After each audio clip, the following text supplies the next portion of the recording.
Good evening, everyone, and welcome to the first debate run by the Peabody Democratic City Committee in a while. I don't know if we've had one run by our group, but we're thrilled at the wonderful turnout. I think all of us can say thank you for coming out tonight. We are being broadcast live on Peabody Access TV, which is either Channel 9 or 99, and it will be run a number of times before the election.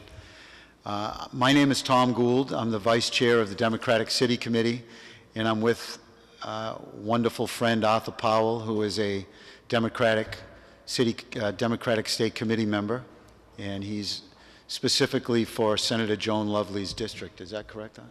Yes. Yes. We're thrilled to have our three candidates here this evening, Councilor Tom Walsh, Councilor Jim Mitsoulas, and Mr. Craig Welton. Our leader, Deb Ryan, would normally introduce the group tonight, but it's her birthday and she's not feeling all that well. So happy birthday, Debbie Ryan. Glad you're here. So the format is going to be an opening statement by all three candidates, and then we have 6 or 7 questions that each candidate is going to answer the same question. So we'll have 3 separate answers to each question. We hope to keep that under 2 minutes or around 2 minutes. We have a little 10-second card here and then a stop card. So gentlemen, if you see that, you'll know you have to finish your answer shortly. And if you get the stop card, just kind of wrap it up. So without further ado, Mr. Walsh, you drew seat number 1, so would you please give us an opening statement and why you're candidate for state representative, please? Thank you. Thank you, Councilor Gould. I'm glad that I drew the number 1 seat tonight as opposed to demo drawing it the other night for the year at the city council meetings. But for those of you who don't know me, my name is Tom Walsh. I'm a lifelong resident of Peabody, currently a Peabody City Councilor. I live on Linfield Street here in Peabody with my wife, Mary. We raised both our children on Linfield Street, and we're all products of the Peabody Public School System. I graduated from Salem State College with a degree in political science and currently work for the Conway Cale Broda Funeral Home here in Peabody as a funeral director. The reason I'm running, for the second time in just over 2 years, we find ourselves without a state representative, and it puts Peabody at a disadvantage. You know, we had, if you couple the time that the seat was empty with the retirement of Senator Berry, Peabody doesn't get the representation fully that we deserve.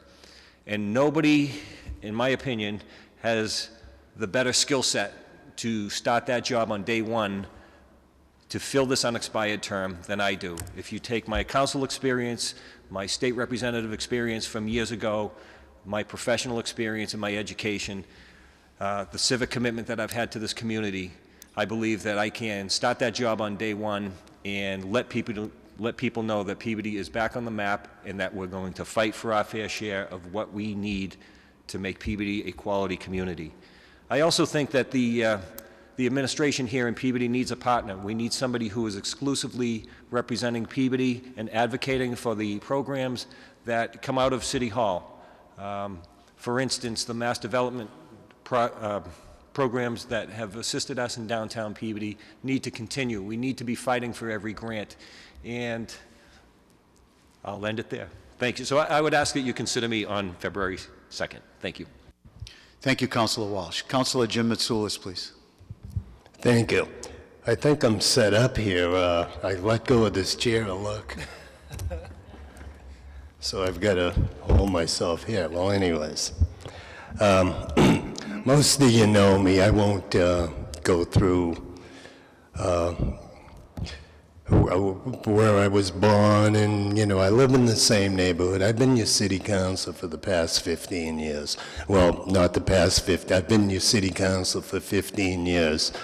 And I got reelected 2 years ago. Now, let me tell you some of the things that concern me, and then in the end, I'll tell you who I am and where I came from.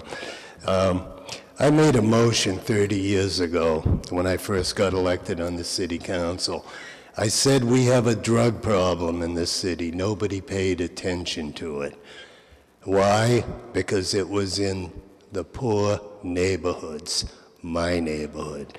Today, the drug problem is everywhere. It's affected every city, every town, and the entire state, and it's affected every one of us one way or another. In the past decade, we've lost 6,600 of our citizens, our kids, our adults. They come in all ages. Today, we finally have a governor who is doing something about this.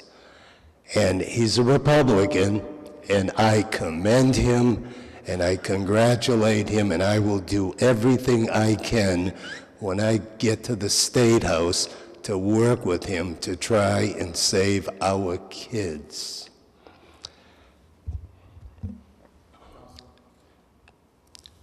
I only have 10 seconds? I didn't even touch on things I was going to talk about. You'll have the chance. Thank you. All right, I'll let it go. Thank you. Mr. Craig Welton, please. Thank you, Councilor Gould. My name's Craig Welton. If I haven't had the chance to meet you yet, I look forward to having a chance to get to know you a little bit better. I live on Bartholomew Terrace with my wife, Emily, and our 3 children. I'm the only candidate who's not a lifelong resident of Peabody, so I figure I'll get that out there right now. And I've been here for 6 years. I love this community. We chose to raise our family here, and I think there's wonderful things going on in Peabody. I want to be a part of it. I believe I have a skill set that is a little bit different from all the other candidates. Professionally, I run Best Buddies Massachusetts, a nonprofit organization that provides social and employment opportunities for people with intellectual and developmental disabilities. We work with 6,000 participants across the Commonwealth and 100+ communities. I'm responsible for raising $1.5 million a year to support that. I think that skill set is really something that translates well to the legislature, because you need to be working with communities all over Massachusetts to represent our residents right here in Peabody. I think relationship building is something that I have a strong skill set in and will benefit people tremendously if I'm elected state rep. My educational background, I have a degree in political science from St. Anselm College, a master's degree in public administration from Northeastern, and a certificate in nonprofit leadership from Duke University. I think I do not have the direct political experience. I'm a political newcomer, but I don't think that disqualifies me in any right to be a strong representative. In fact, I think a lot of voters are looking for people who have had success in the business world to represent them at the State House, and I hope that you'll consider me on February 2nd. Thank you, gentlemen. That was good opening remarks. The first question will be asked by Mr. Arthur Powell. Thank you, Councilor. The first question will start in the same order as the opening statements. The first person to address this question will be Councilor Walsh. What is the biggest challenge facing Peabody today? I would think one of the biggest challenges we have is fighting the pipeline. It is David versus Goliath in many respects. We have a neighborhood that's under siege. We have our Independence Greenway that is really a beautiful area in the city that the city and the state really has spent a lot of money to create and provide a nice area for people to enjoy walking, biking, and now a pipeline by Kinder Morgan is proposed for that area, and it's really something that we have to coalesce. The City Council has the neighborhood on Glen Drive, the residents of the Glen Drive area are fighting, and it is probably one of the biggest areas that we're going to have to battle in the next year or two. And then there are others that I would get into, but if you're asking what the biggest is, the immediate, I would say that is one of them. Councilor Mitsoulas? Thank you. Again, I'm going to go back to 30 years ago. I made a motion back then to do something about our traffic. Our traffic is the biggest issue in this city today. We can't get in and out of this city. If we want to build up our downtown, which I support the mayor's initiatives in every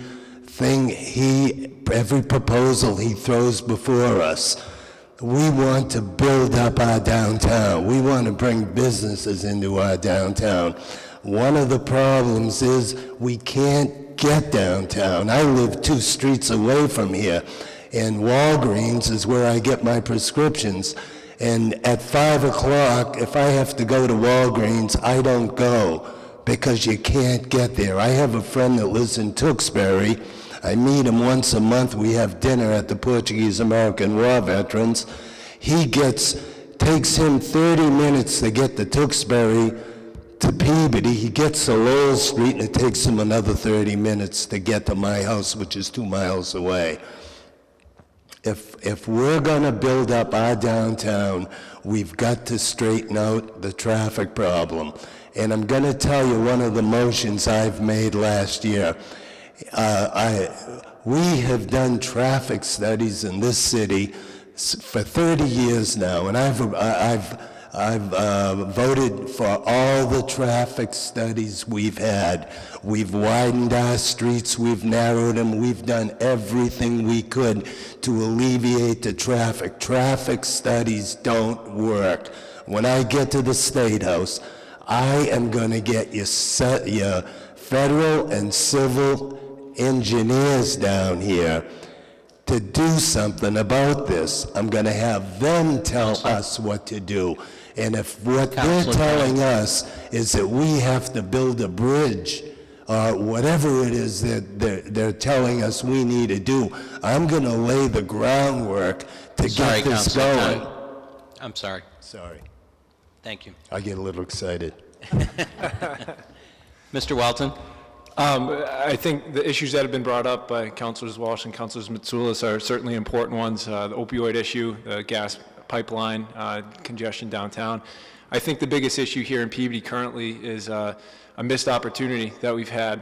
We've been designated as a gateway city since 2013, and what that means is we're designated as one of 26 cities throughout the Commonwealth that's been identified as underperforming in a various number of areas, and this is indicated by our lower than average median household income, lower than average attainment of a bachelor's degree, and our population of 35,000 or more.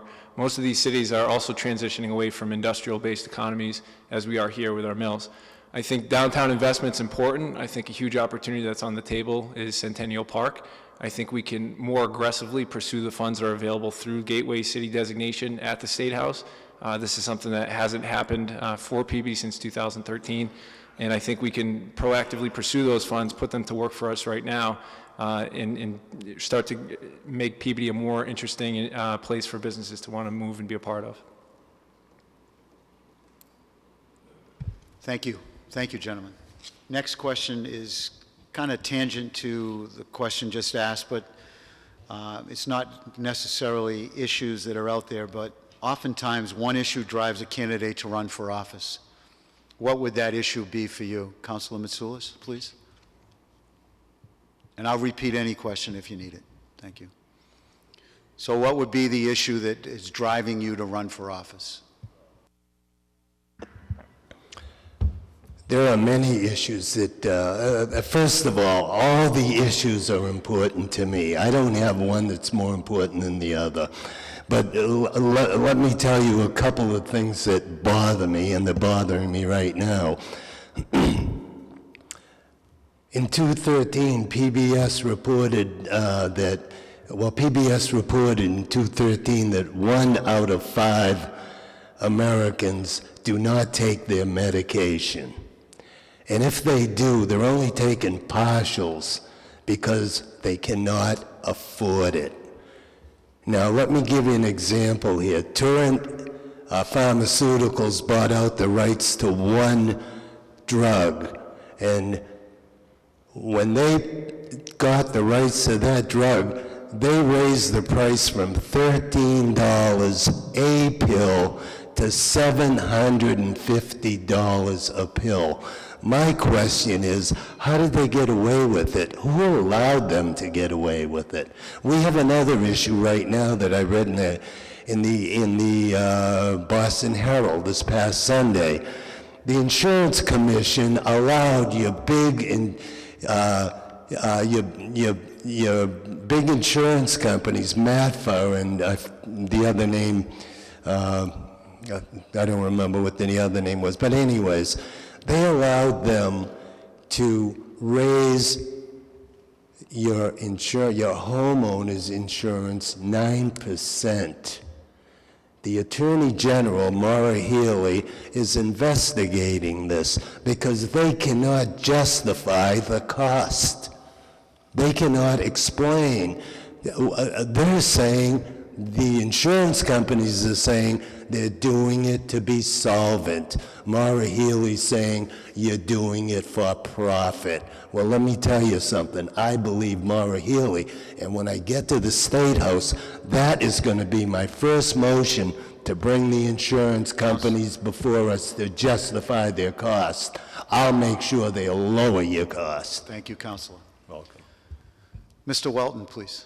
I can repeat the question if you need it. I think I can recap it. What's the number one reason why I'm running? Is that? So the number one reason I'm running is I love this community, and I think it's a great place to raise my family, but I think we can do better. I think we can have great schools. I think we can have high quality of life, and I think we can do it without raising our taxes significantly and maintaining the affordability of Peabody. I don't think we can do it alone, though. I really do believe that we need to draw more commercial business into Peabody. And as I mentioned briefly, I think the Gateway City funding that's available is a good opportunity for us to do that.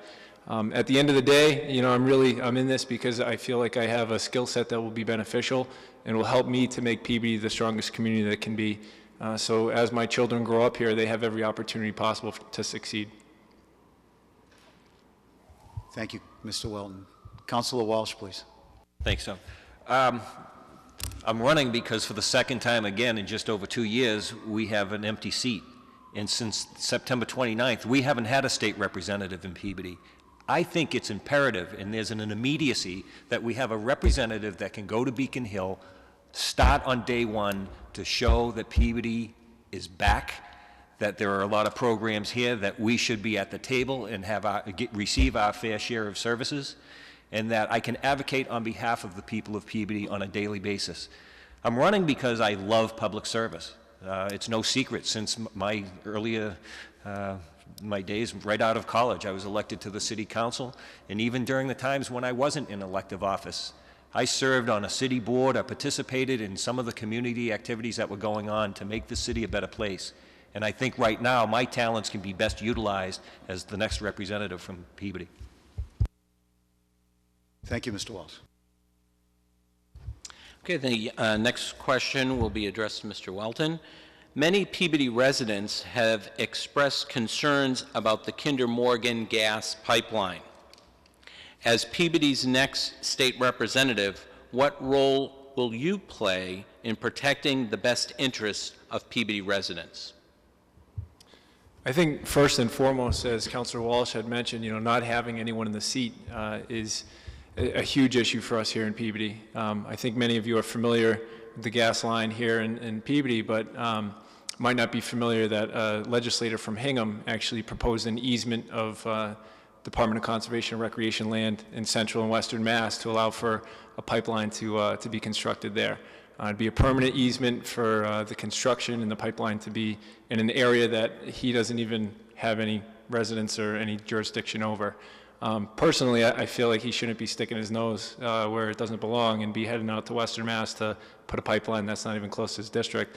You need somebody who's in your seat who will aggressively stand up for Peabody and make sure that that doesn't happen here.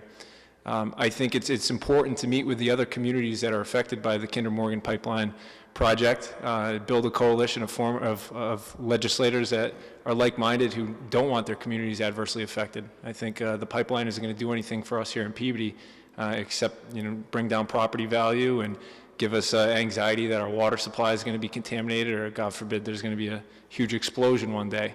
That's not going to draw in business. That's not going to make this a better community. It's not going to increase our quality of life. And I think that you need to stand with others that are in the same boat and make your voice nice and loud and tell them that they're not welcome here and we don't want them here. Thank you. Councilor Walsh? Thanks, Arthur. As I said in my opening statement, this is one of the most important issues that's facing Peabody and will for the next several years, I believe.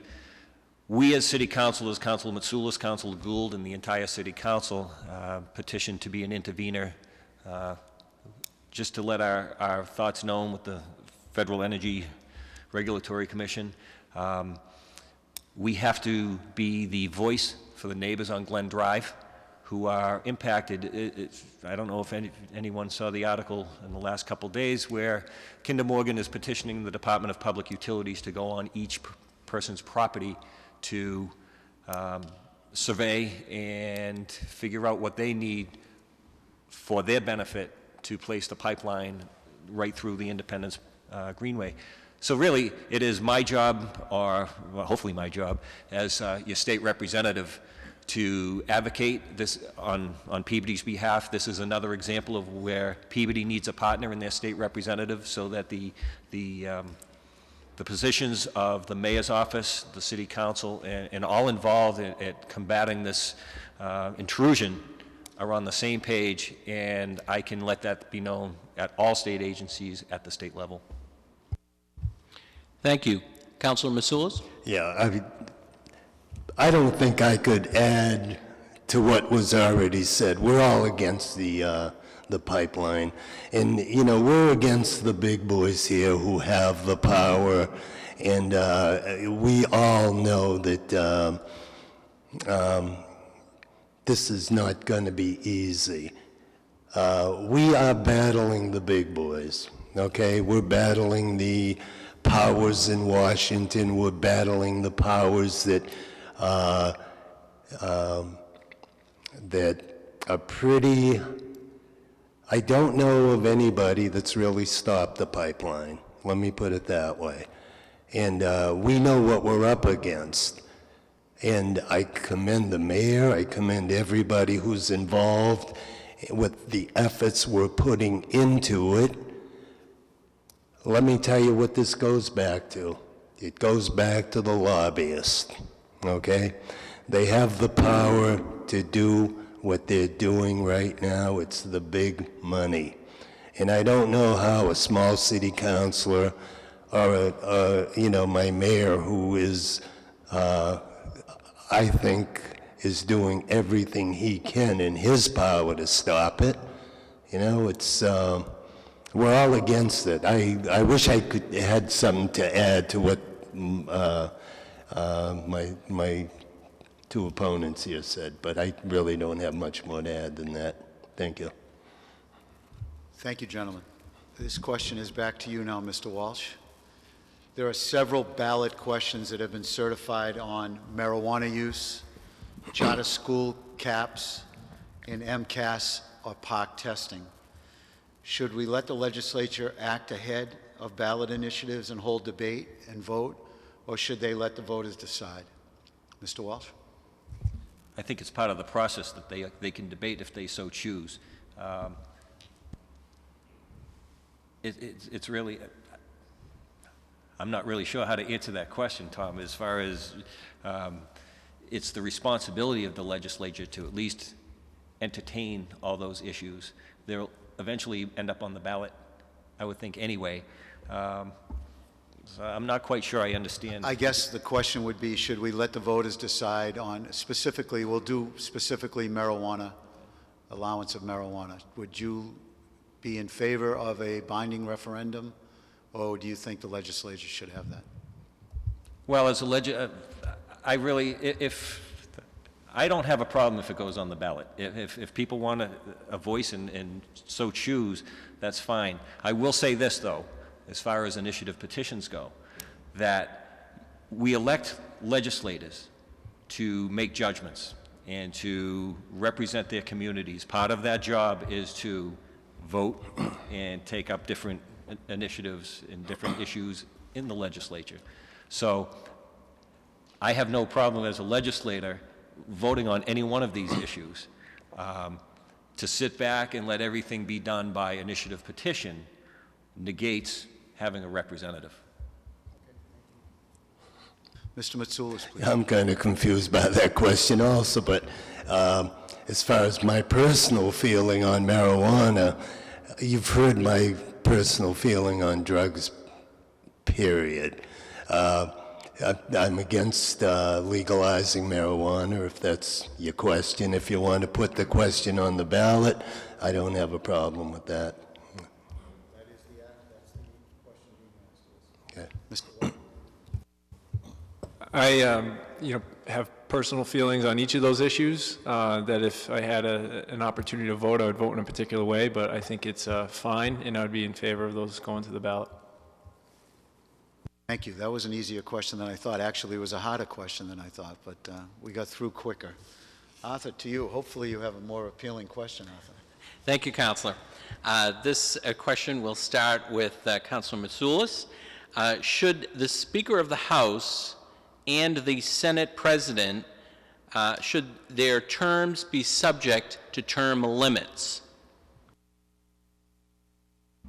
Well, yeah, term limits has been a question, that's been brought up, and, the voters determine your term limits. If they don't want you, they'll throw you out of office.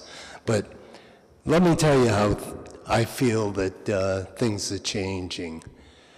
The people are speaking, and they're speaking loud and clear. We have a presidential race, and we don't even have a front runner. People are so mad at politicians that even myself, I'm embarrassed sometimes when someone says, "You're a politician." Well, I'm not a politician. I'm an elected official. I don't even like that word, politician. I don't even like the politicians myself. But let me tell you what is changing, okay? The environment is changing, and I'm starting to see it. I'm starting to see people leave office. And what I mean by that, not run for re-election. Why not? Because it's caught up to them. It's time for them to leave. They are not doing what they originally got in office to do, and that's to represent the people, to make their community, to make their state, to make their government a better place. And I believe that things are starting to change. And I want to go up to the State House to be a free spirit up there, to owe nobody nothing, and set an example. And maybe that example will get the politicians to start to change the way they do things and do the right thing. Thank you, Counselor. Mr. Welton, same question. I think Speaker DeLeo actually was the one who brought in the term limits about seven and a half years ago, after 3 consecutive speakers were indicted. So I think it's a little curious that coming up on 8 years when his term would be up, that here we are with all the legislators voting for the term limits to be off the table. I wouldn't have voted for it. I think sometimes you create too much power in the speaker position, and I don't think that's a positive thing. I don't think it's a positive thing for PB, and it doesn't allow you to vote the way that you truly feel represents your constituents. So I'm in favor of term limits for Speaker and the Senate President. Thank you. Counselor Walsh? Thanks, Arthur. The Senate and the House have a set of rules that they abide by.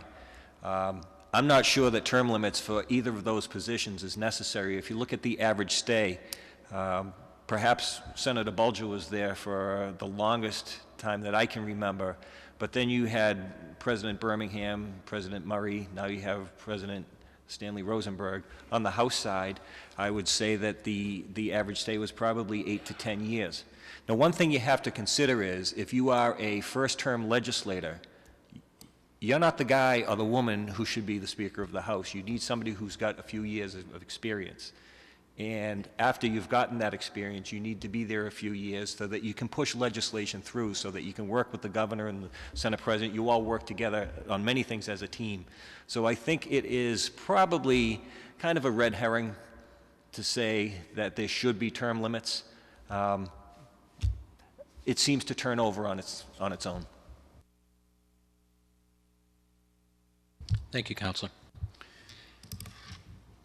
Next question, I believe, is Mr. Welton. The Mass Taxpayers Foundation has reported that the state could face a $1 billion budget shortfall for the fiscal year that begins in July. If elected, what actions would you take to deal with this budget gap? Thank you. Well, that's a big question. I think if I could answer that and get that budget gap out of the way, I'd be running for not only state rep, but a couple of really big offices. But I will say, unfortunately, what's going to happen is if we're facing such a revenue shortfall, there's going to be things that are probably off the table to begin with. Transportation, pensions, local aid, we're probably not going to have a chance to touch any of those things, and the governor wouldn't. So we're looking, I think, probably at a situation that we had in 2008 where we had 9C budget cuts. And as many of you know, 9C budget cuts most often affect health and human services. As the director of Best Buddies, I know this firsthand. In 2008, we were earmarking the budget. And through the 9C budget cuts, we lost all of our funding from then the Department of Mental Retardation. It was a terrible thing to go through. I wouldn't recommend it for anyone who's trying to run an organization that has a significant amount of state funding. But it forced us to look at things differently. It forced us to be much more flexible, much more efficient. And I'll say that having gone through that and come out the other side, it was probably one of the best things that happened to our organization.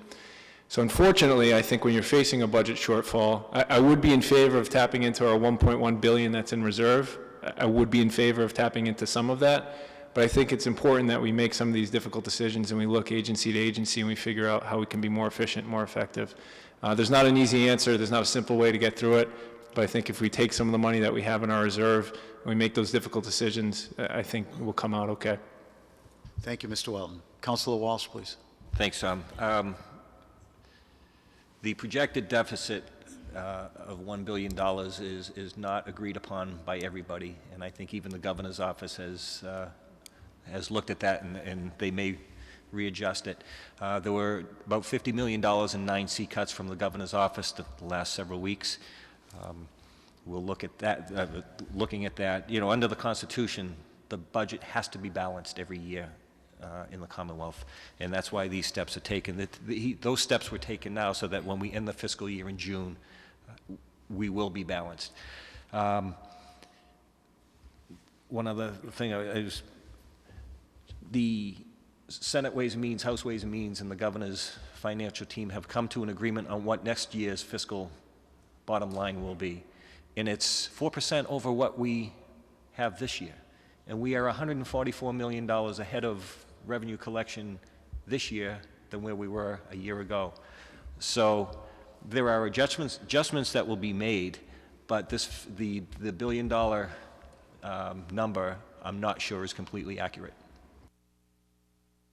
Thank you, Councilor Walsh. Councilor Mitsoulas. Well, that's a pretty heavy question for me also.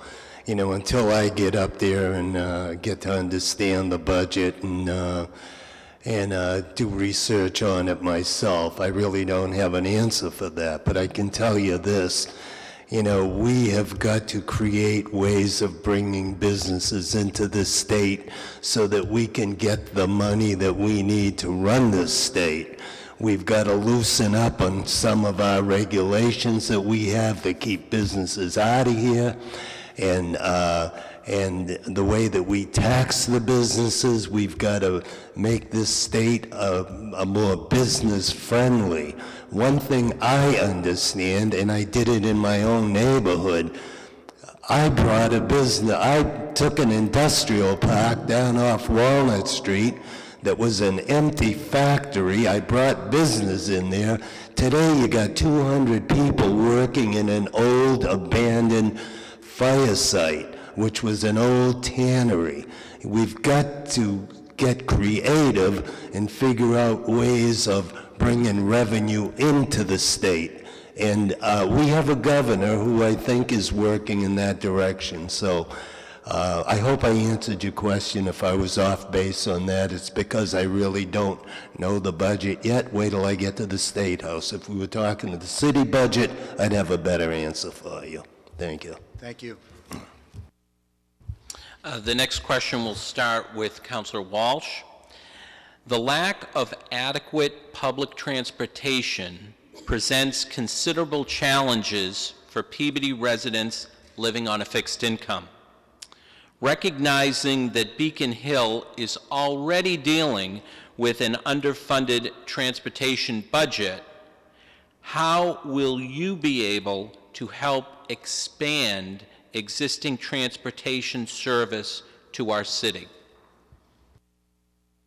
That is a tough question. No, it's a good question, though, because I think it's important that we recognize the necessity of public transportation for our residents of Peabody. We have a train station that is just a mile away, and one of the committees that I will ask for, if I'm fortunate to be elected state representative, will be the Transportation Committee for issues such as this. How do we fund it? Well, obviously, not having a representative at the State House from the city of Peabody, nobody's up there asking for Peabody specifically. And I mean no disrespect to our neighboring representatives and our state senator. I'm not criticizing them. What I'm saying is we have an empty seat. So we can't even have somebody from the 12th Essex District as their representative go advocate at the Department of Transportation for money for the city of Peabody. We can make our case. We don't have to go find new money. We have to say, hey, we want our fair share of the pie, and we want our citizens to be taken care of as far as provided for as far as transportation opportunities. You know, if you commute to Boston, you factor in what you pay for parking, what you pay for your train ticket or your subway ticket, you're talking upwards of $300 to $400 a month to commute back and forth to Boston from this area. So it's important that we have somebody who will be representing the city of Peabody and advocating for every dollar and making sure that we get our fair share of it. Thank you, Councilor. Councilor Masulis, this was a long question. Would you like me to read it again? Yeah, please. Sure, thank you. The lack of adequate public transportation presents considerable challenges for Peabody residents living on a fixed income. Recognizing that Beacon Hill is already dealing with an underfunded transportation budget, how will you be able to help expand existing transportation service to our city? Well, as Tom said, that's a pretty difficult question. I know for the past 30 years we've been talking about bringing the train into Peabody. We've been, and we've talked about all different ways of bringing transportation into Peabody or expanding it, but it hasn't come to reality.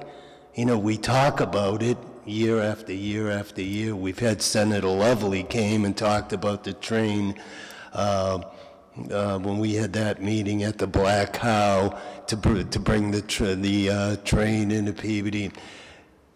We talk about it and talk about it, but no one ever does anything about it because we don't have the funding for it. Where are we going to get the funding for it? Listen, I don't have a clue. I'm not going to sit here and tell you I do. I mean, let's create ways of getting the funding. If I had that answer, I think we would probably have the train here already. So. Thank you, Councilor. Mr. Walton, do you need me to repeat the No, question? I think I'm good. I think transportation it's a really big issue. I think that's why, we're all grappling with how best to answer that. But I think the best way to unpack it is to look at a few different things that are enrolled within it. The first is transportation for our seniors. The MBTA RIDE program, I think many of you might be familiar with. Fares continually increase, quality of service continually decreases. That's one issue that we got to look at, and I think we need somebody, effectively advocating on behalf of our seniors and people with disabilities here in Peabody, because for many of them, that's their only source of transportation. Secondly, I think transportation, again, I'll push the Centennial Park. I think there's tremendous opportunities there. If we can bring in economic development opportunities and we can access some of the funding that might be available for that, I think we can look at public-private partnerships for transportation. If you have big companies that are moving in and you have a lot of people that are coming to Peabody to work, We're starting to see it with, you know, a bunch of different restaurants in the area going up in the last year, or last 2 years. You want to keep people there. You want to get that area to be as vibrant as possible, and that might mean having public-private partnerships for some of the transportation in that area. I think, you know, if we are successful in bringing businesses into downtown, we could probably pretty easily link up to some of the transportation that's available. If we have shuttles that are going from a revitalized downtown to Salem so that you could utilize the commuter rail, I think that'd be a huge step in the right direction. So if you look at these things not as a huge issue of how are we going to get transportation to Peabody, I mean, that's a big question. And you pack out some of these little things that we can do and start to move the needle forward a little bit. I think we make that type of that progress, that'll be a positive thing for our city, and we can build on that in years to come. Thank you. Thank you. Next question is Council Mitsoulas. State reps' pay has not risen in several years and has actually gone down at least once due to an inflation formula. Would you support a pay raise for state representatives?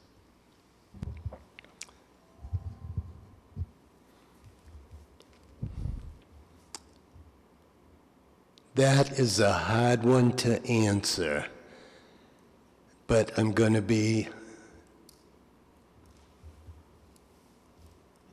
truthful with you, okay? I would support it, and I'll tell you why.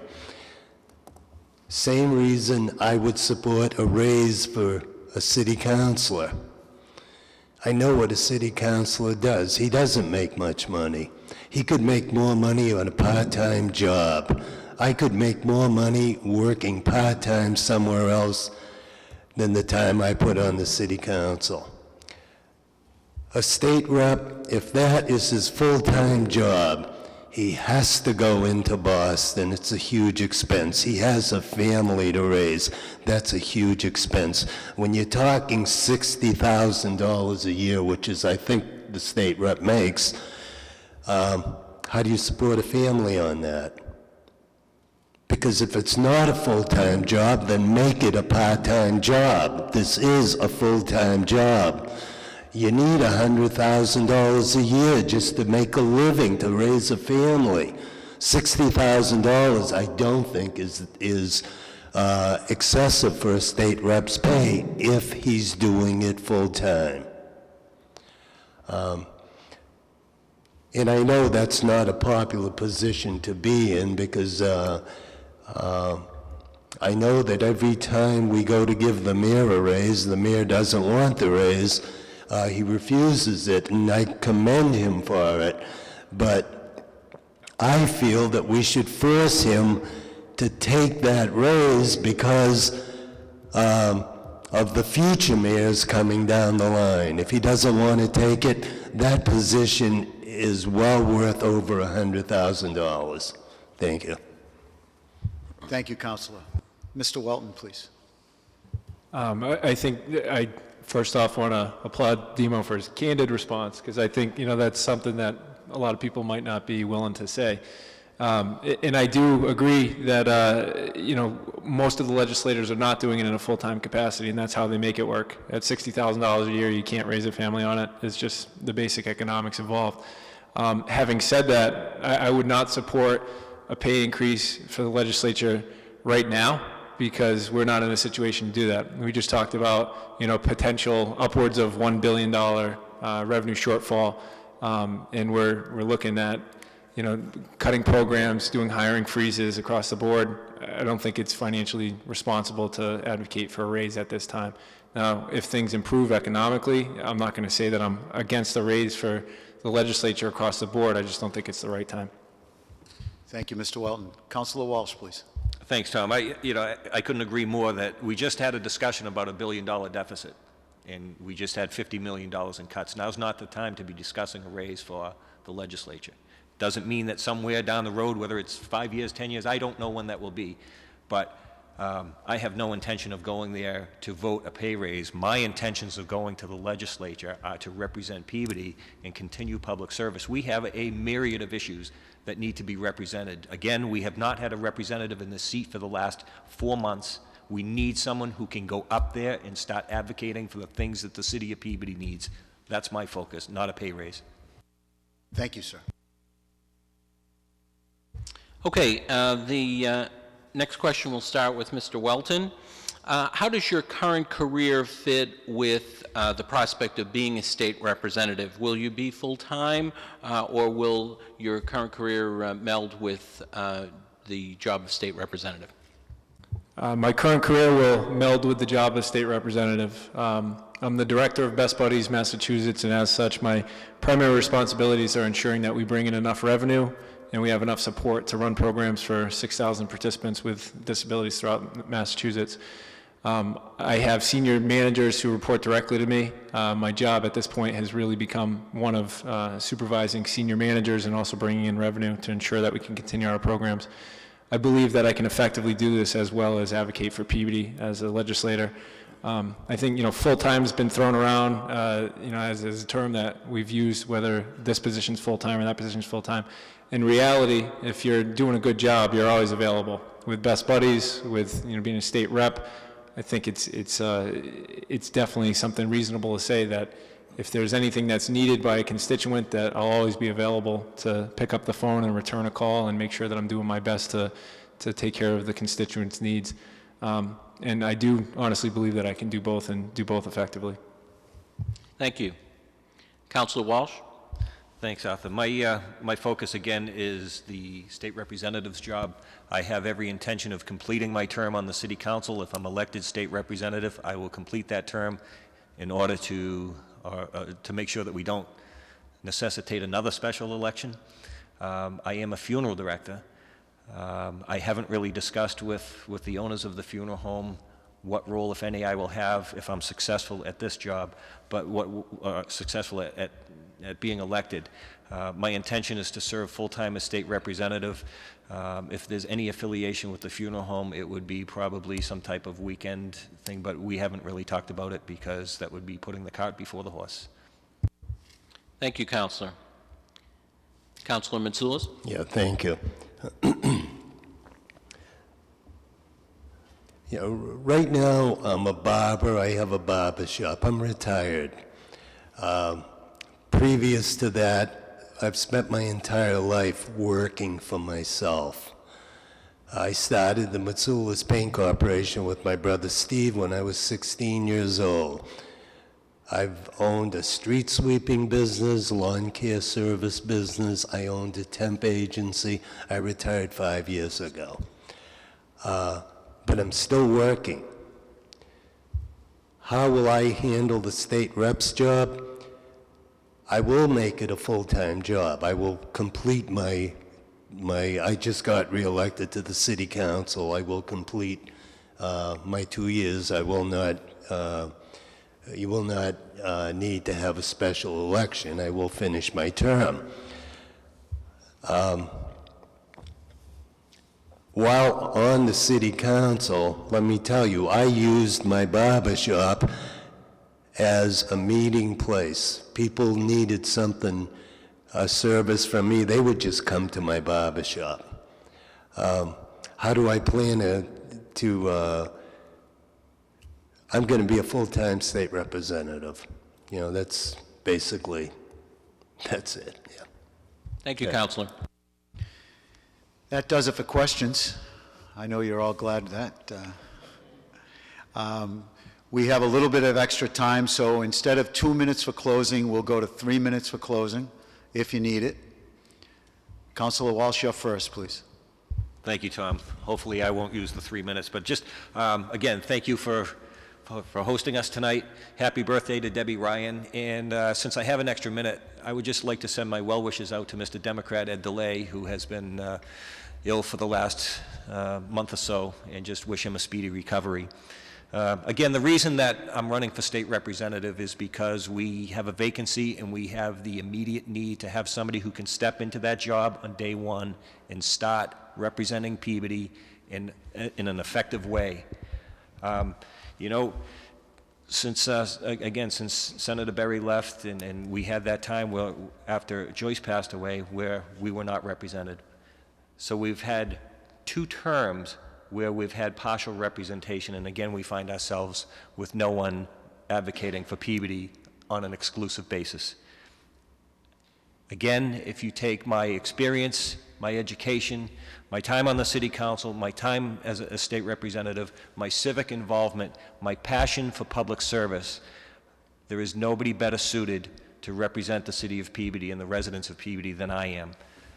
There are things that are important. As I stated before, we have to advocate for every penny that we are entitled to in that state budget. Doesn't mean going and increasing budgets all the time, but it means that whatever that budget is, Peabody needs somebody there at the table advocating for what we need back here.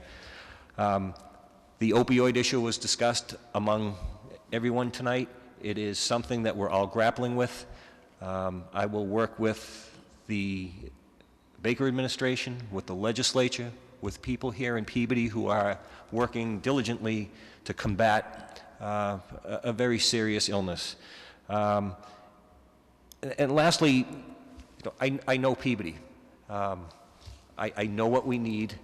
I sit here on the city council, talk with all my colleagues. Who better to advocate for the city of Peabody and take what this city needs than I, from this chamber to the House chamber, so that we can deliver effectively for the city of Peabody. So I would ask all of you to consider me on February 2nd, which is Groundhog Day. So if you forget the date, if you wake up on Groundhog Day and you know Puxatrani Phil comes out, then say to yourself, I have to come out too. Come out to the voting, come out to the polls and vote. I'd really appreciate it. And thank you all for coming tonight. It means a lot to us who are out there working so hard that you take interest in what we're doing. Thank you.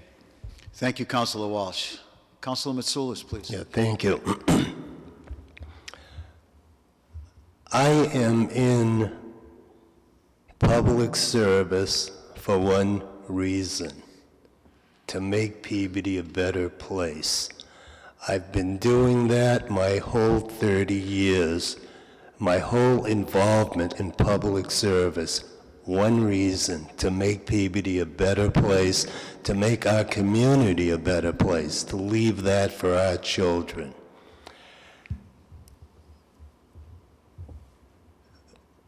I am spending $4,000 in this election to get elected. And it's coming from my friends and my supporters, a fundraiser I had. I am accepting no special interest money, no lobbyist money. I have gotten a letter from every lobbyist, union, every special interest group out there. They've sent me their applications with phone calls to follow, saying, Jim, please fill out your forms. They gave me the impression that they wanted to support me. I told every one of them, I'm not looking for any special interest money. I want to be able to go to the State House and represent the people that elected me, and that's you people, and you're going to be the only ones that I am going to represent.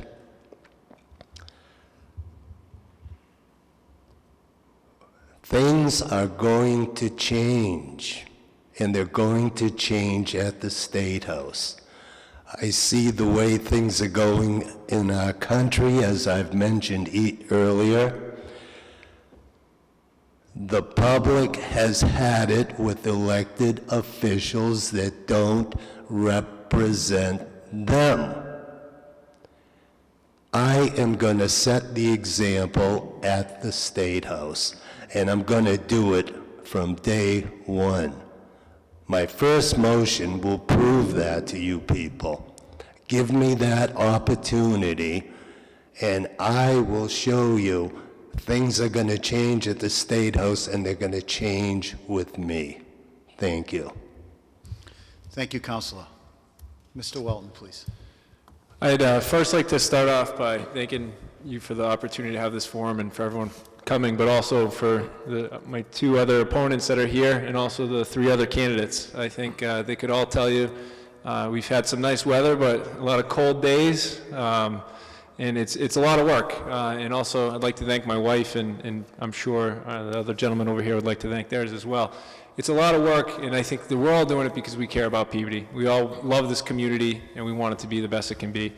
The reason I specifically chose to run is because I feel like I have a skill set that's a little bit different. I'm not a career politician. I haven't been on city council, and I haven't even lived in Peabody my whole life. But I believe I'm a smart guy, a capable guy, a competent guy, and most of all, I really care about this city. And I care about having every opportunity available for my kids when they grow up and they can be successful and be as proud to call Peabody home as everyone in this room is.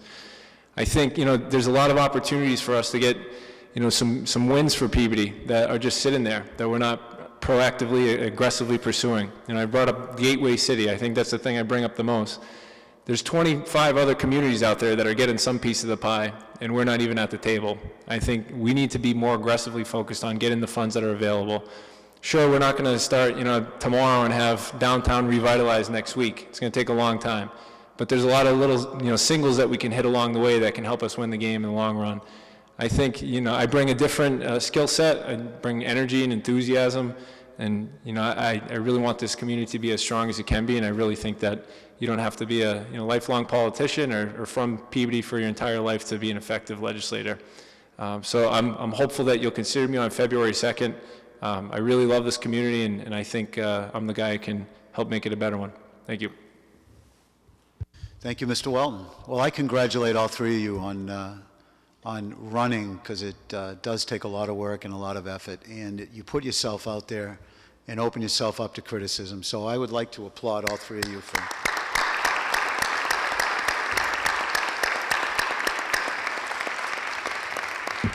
I'd like to thank the City Hall leadership, and specifically Mayor Betancourt from the Mayor's office and your staff for making us welcome here this evening.